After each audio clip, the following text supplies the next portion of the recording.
Well, why don't we get going? We can have just an informal discussion here today. Thanks for coming. A few minutes ago, my office released our 20th edition of our California Fiscal Outlook. This is a document that sort of represents the start of the 2015-16 budget deliberations. I'd like to thank all of my colleagues in the office, but particularly Ryan Miller, Ryan back there, and Jason Cisney over here for coordinating the efforts of all the people in the office to put this out. Let me just raise a few points, and then if you guys have any questions, be happy to answer them. For the current year, that is the 2014-15 fiscal year that we're now in, we're estimating that the state will have about $2 billion more in revenue than what was assumed when the budget was passed last June. You may remember there were some differences on the revenue estimates between the administration and our office. We're about in the same place we were back in June. So we think that there's going to be about $2 billion more in the current year. Now, all of that money, in effect, goes to Prop 98. That is, because of the higher revenue, 98 obligations go up by a similar amount. So there's not a lot of money left over for the rest of the budget or for doing other things. For 15-16, the fiscal year that will start next July 1, we're estimating moderate revenue growth and correspondingly moderate expenditure growth. After making some adjustment for one-time factors, spending goes up by about 4%. The real winner in 15-16, however, is Proposition 98 once again.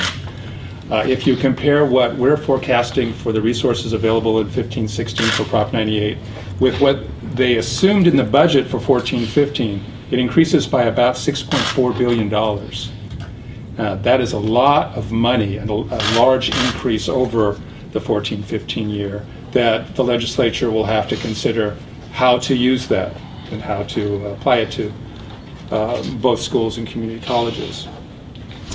The other big thing that we spent a lot of time on with regard to 15-16 is the impact of Proposition 2, which was just passed by the voters.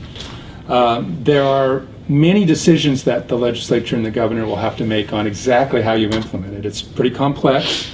There's lots of interactions with that other complex formula in the Constitution, Proposition 98. So there will have to be decisions made on exactly how we're going to implement it. But I think it is working as I think the members and the voters hoped it would. We're estimating that in 15-16, $4 billion under the Proposition 2 formulas will be set aside for debt and reserve buildup. $4 billion. That's from the two aspects of the formulas. There's the sort of annual 1.5% that has to go into this calculation, and then there's the amount from excess capital gains. So $4 billion, it has to equally be divided into reserve buildup and to paying off debts. And so you have added spending in 15-16. Debts is a big increase because of these funds that will be used to pay them off. The other $2 billion goes into reserves. If you combine those reserves, that $2 billion, with other reserves that were already there or result as just the way the numbers work out, we're estimating that you're going to have $4.2 billion in total reserves at the end of 15-16. $4.2 billion. Now that's a lot more than we've had in sort of my memory. That does assume, of course, that the legislature and the governor make no new spending commitments beyond what we've assumed in our outlook. So that would be good progress, and in just a second we'll see what that $4.2 billion could do for you. If you look on page 57, I think all of you have the report. 57 shows our outlook as far as sort of what is the operating budget and the reserve deposits in the out years under our main economic scenario, or our main scenario as we call it. And you can see in the light blue, those are additional deposits into the budget stabilization account that was set up under Proposition 2. And you can see the leftovers, in effect, a surplus that the legislature and the governor could make new commitments against. They could enact tax expenditures, they could have new spending increases, or they could just build up surpluses even more. But you can see that the budget is in pretty stable shape under our main scenario, where surpluses are growing by about $1 billion a year. and this budget situation is fairly stable. Now, our main scenario is just one economic scenario that could occur over the next several years. As we all know, you can't predict going out too far of what will actually happen. Events can get beyond our control. And so in order to illustrate what can happen under a negative economic scenario, turn the page and you'll see those same years and what happens to the budget surplus under one hypothetical scenario that we devised. This assumes in 2016, early 2016, the stock market begins to decline, that it will decline by about 20%, and that it will affect economic growth. It's not a recession scenario. We would call it an economic slowdown scenario. But you can see under this situation, in 16-17, you actually have a deficit of about $3.8 billion. Your reserves, the $4.2 billion we talked about, could cover that deficit in 16-17. But then you see in the next years, there's not enough reserve left over, and you would have to make budget adjustments in order to stay in balance. So just as an example, in this hypothetical scenario, your reserves help buy you some time, but it's not like they solve your budgetary situation for several years. It really, in our view, points to the importance of building up those reserves. Proposition 2 has a target level of 10%. We think that's actually pretty reasonable, of having reaching for that target before you hit your next slowdown, because it can really protect you for more than 1 year. It could protect you for several years, buy you time to make adjustments in a less destructive way than what we saw during the Great Recession. Let me just make one last comment regarding the debt payments. I mentioned that they were $2 billion that we're estimating would occur in 2015-16 under Proposition 2. But we're going to have those debt payments which will be in effect guaranteed for the next 15 years. Now, there's only a part of them that occur if they're not suspended. Some of them will depend also on how well capital gains do. But we're estimating that in today's dollars, we could have as much as $15 to $20 billion over the next 15 years to pay debts. And we just suggest to the legislature that they have a plan, a strategy for how they want to use those dollars. They have many options. We show in Chapter 4 the type of liabilities that Proposition 2 allows you to spend it on. And then we suggest, for example, the legislature might want to take the next couple of years, use those debt monies to continue to pay off the budget liabilities, the governor's so-called wall of debt. It could also use those dollars to pay off the Judges Retirement System 1, which has a large unfunded liability. It's basically on a pay-as-you-go basis. It could pay those off within 2 to 4 years and then have $200 million in savings after paying off that unfunded liability. For the longer run, we suggest that the legislature might want to talk with various groups, to the pension systems, to UC, about their liabilities, and come up with a strategy for what they think is the most cost-effective use of those remaining funds over the remaining 14 years. And we give as one very high priority trying to address the state retiree health benefit liability. That's another benefit that has been paid on a pay-as-you-go basis. We have a large unfunded liability, but if the legislature wanted to dedicate large sums in out years towards that, it could go a long ways towards retiring that debt in the 15-year period. So anyway, our point is simply that the legislature has choices. Think strategically about how to spend those debt payments that are going to be available each year over the next 15 years. I think that's all I had. So if you have any questions? So can you just sort of sum up for us? Because on one chart, it looks like things are great. Mm-hmm. And if you flip and there's a slowdown, things look horrible. So well, it's nothing like what we went through during the Great Recession. Okay. I mean, these aren't $20 or $30 billion deficits. So I think it's important to note that. But yes, you do have problems that you have to address. And I think these are manageable problems. But it does go to, I think the key point is why the reserves are so important to help you cushion the blow of that downturn or that negative economic development. It buys you time.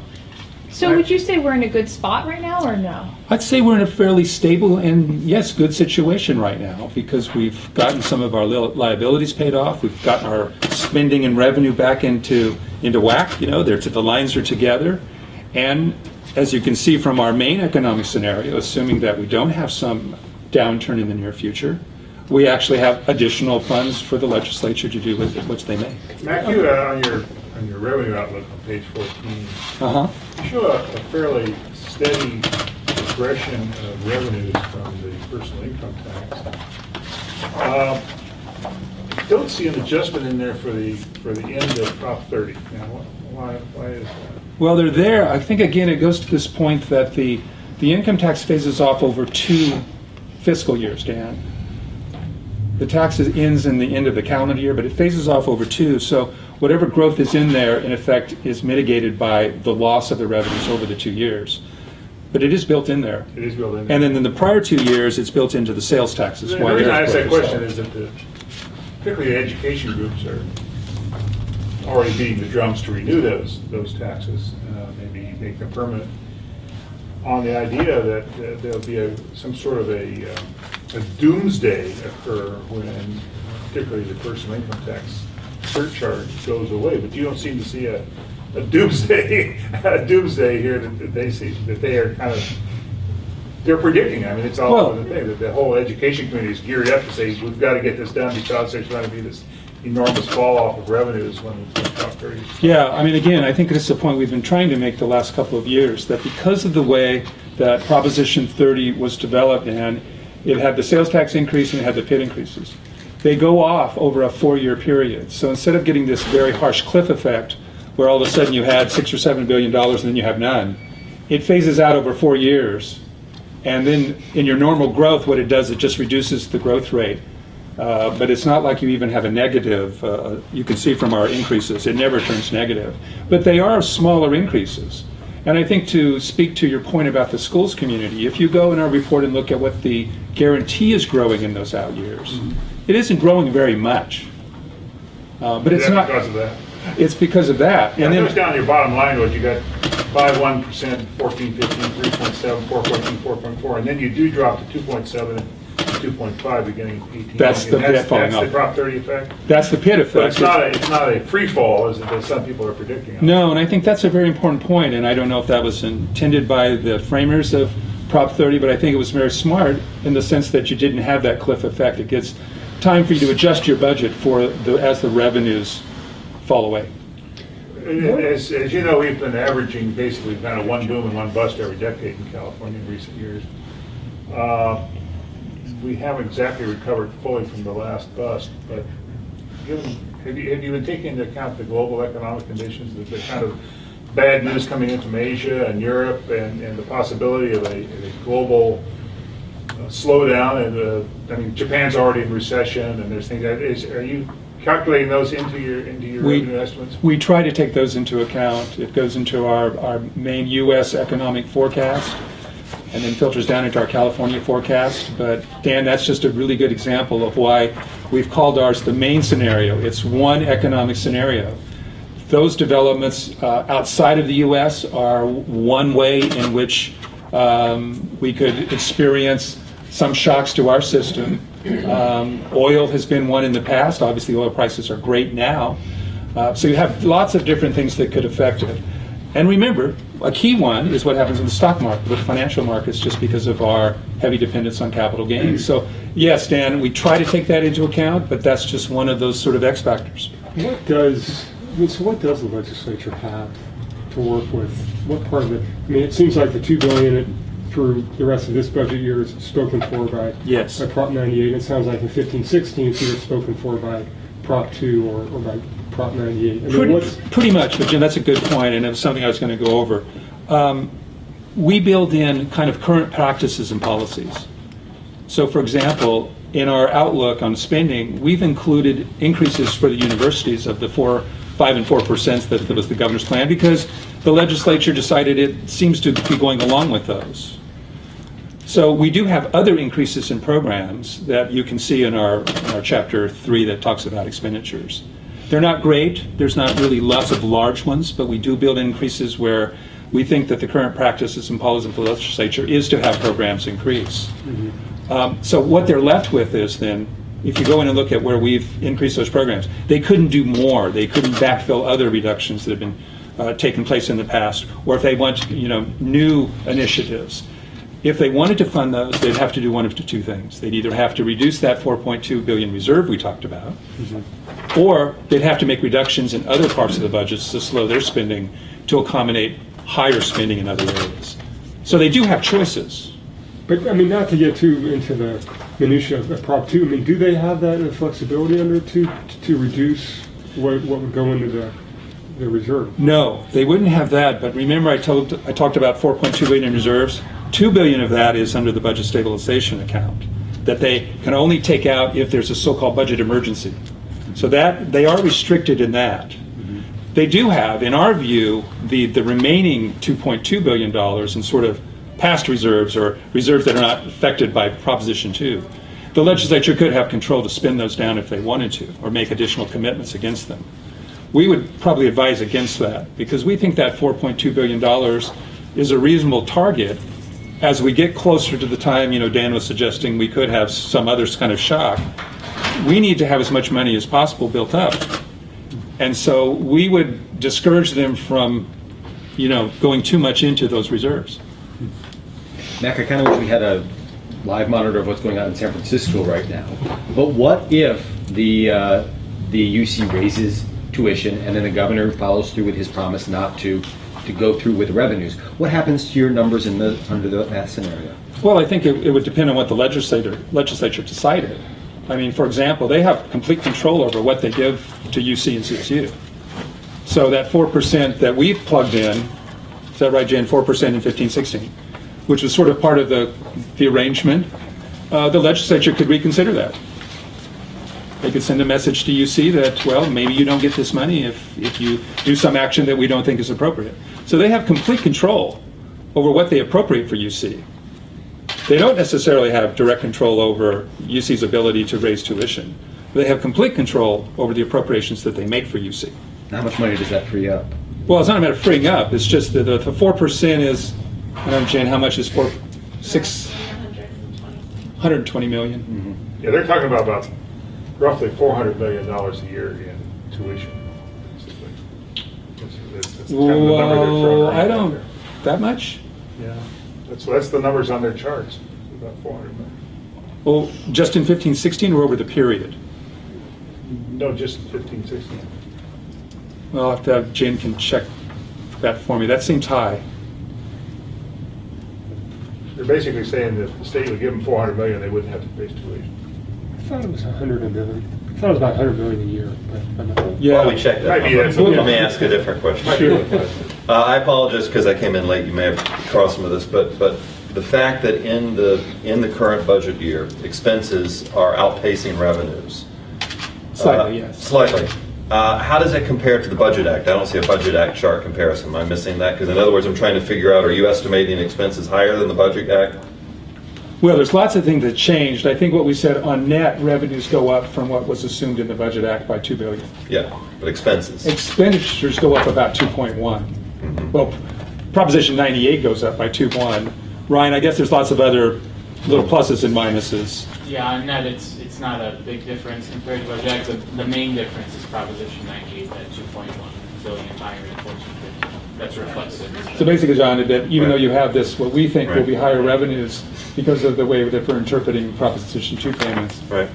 in effect, all goes to 98. And clearly, I mean, the carry-in reserve resolves any kind of actual deficit issue. Well, it should, yes. Yeah, but I mean, as you look here in 14-15, I mean, the 1.6 billion of early payments for Prop 58. If you were a legislator looking to free up money, I mean, you could go back and revisit that, couldn't you? Well, we think a strong argument can be made that the legislature has full control over that. It's not subject to the Prop 2 rules. But I don't know. The administration may feel differently about it. But that's our take on that. So even though we considered it as part of our 4.2 billion in reserves that you see on page 5, Right. some might argue that that's because it's the old BSA and now it would just be absorbed in the new BSA that would be subject to its rules, and therefore you couldn't get at it unless you had a budget emergency. And at this juncture, just as a quick follow-up, is it safe to say that expenses generally tracking where the Budget Act Yes. expected where they would be? Yes, pretty much. I mean, again, I think we cite some things up and down, but pretty much yes. With the exception of 98. With the exception of 98. Yeah, yeah. 98 has to be driven by the revenue. By the revenue, right? Can you talk about the trigger for the mandates? My memory from June was up to 800 million. Yes. Local governments would say, I think they pegged the unfunded mandate at around. There's lots more than that. Lots more. Why? But this, it seems like you're saying here that you're reading the law, it'd be about 170 Yeah, million? the problem is if you have more revenues, but you have to adjust for your increased 98. And so because 98, and again, the formulas are fairly complicated. I can't give you a simple, but basically because you have to adjust for the added expenses of 98 first, it doesn't leave you a whole lot left over. This is a calculation for both 13-14 and 14-15. But basically that's why it's not the 800. It's just a relatively small amount. Forgive me if you went through Sure. this. I too was a little late. What can you talk a little bit about this, revenue growth and what it means for schools and public education? Yeah, we did touch on that, and it's included in here. That basically in the current year they'll get about 2.1 billion more. That because the fiscal year will be already almost over by the time decisions are made, we assume that those will be used for one-time expenses. But that is 2.1 billion more than they thought they would have. So it could be spent on whatever purposes the legislature wants to give it for, Common Core, or just give it to them to spend for their own deferred maintenance or whatever uses they want. That's up to the legislature.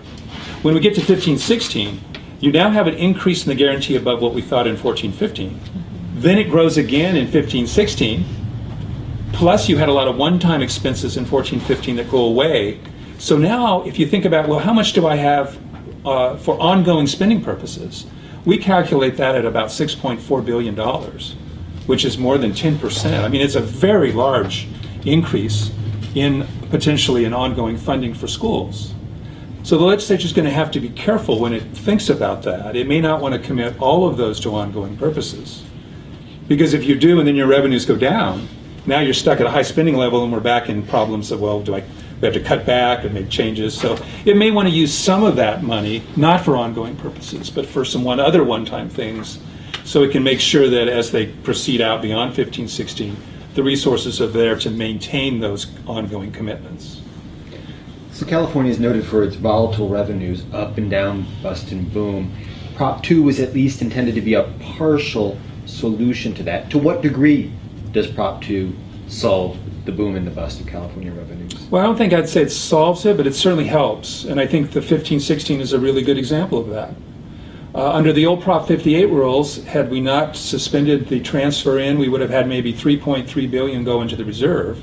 Here, because we're capturing a big chunk of the $4 billion I talked about was from the excess capital gains part of the calculation, we're saying because we're projecting high capital gains, we're going to take more money off the table. So now we have $4 billion, half to debt, half to reserves. So I would say that it's working pretty much as people intended to help mitigate, the amount of money that's out there that might be committed to spending, taking it off the table to pay off your debts and build up your reserve. So I think it's a first good year of how Prop 2 may help us in address that volatility.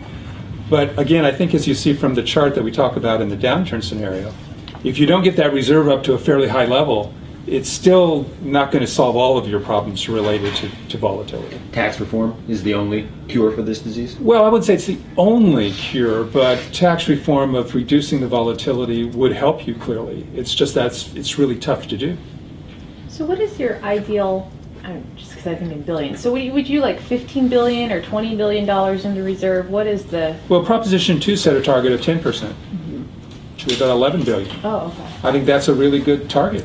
Okay. And the problem is, as we point out, and I think even Dan referred to it, we've already gone in our 6th year in the recovery. The average is about 5. So we need to get that reserve built up quickly, in my view, if you want to take advantage of the protection it can offer you when you have a downturn. So, the faster you build it up, the better. What would we be looking at if we did extend Prop 30? Well, we're raising about, Jason, up $7 billion. By then, maybe $8 billion. So that would be added on to, you could take our numbers in 1920. That's the year in which they've all kicked off. And you could roughly add that to get an idea of what you would have in terms of revenues. You would then have to, of course, increase your Prop 98. It would depend on what year you're in, on how much it would go to it. But you could roughly assume that about half of that would go to 98, and the rest would be left over for the budget, the non-98 portion of the budget. That's a very simple approach, Judy, but that's a rough approximation. Might be tempting for some. Anything else?